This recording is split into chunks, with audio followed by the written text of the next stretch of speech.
Let's move on now. A Russian drone attack reportedly struck a cargo vessel heading towards Ukraine, killing one crew member and forcing others to abandon ship. The incident comes amid a sharp escalation in attacks between Moscow and Kyiv, while efforts to negotiate a ceasefire remain stalled. Ukrainian authorities say the vessel had crew members from Egypt, Turkey and India.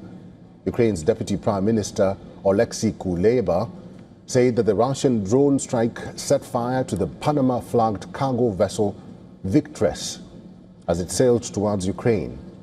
According to Ukrainian officials, a 58-year-old Egyptian cook was killed in the attack.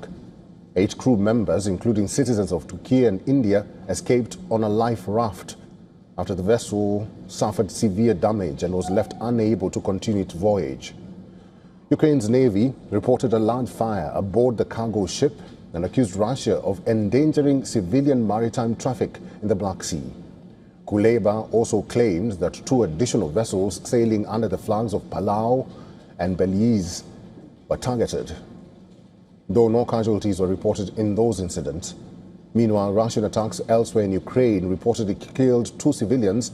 At least 1 person was killed and 3 others were injured in southern Odesa after Russia fired an Iskander ballistic missile. According to local authorities, vehicles and fuel storage tanks caught fire after the strike hit an agricultural facility. Another person was reportedly killed in a drone attack on Zaporizhzhia. Local authorities say several others were injured and residential buildings were damaged. In Russia, authorities temporarily suspended operations at all 4 Moscow airports after hundreds of Ukrainian drones were reportedly intercepted overnight.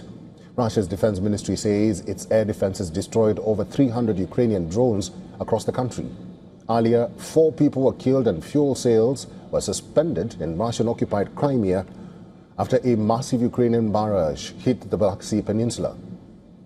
Ukraine says it targeted military and energy facilities in Crimea, Moscow's key logistics base for its 4-year military offensive, in one of the biggest attacks on the peninsula in recent months. Ukrainian forces also struck the Crimean bridge connecting the peninsula to Russia, as well as radar and air defense systems. Ukraine has in recent months also stepped up drone attacks on energy facilities in Russia, striking targets deep behind the front lines. Earlier this week, it hit a large refinery in Moscow twice.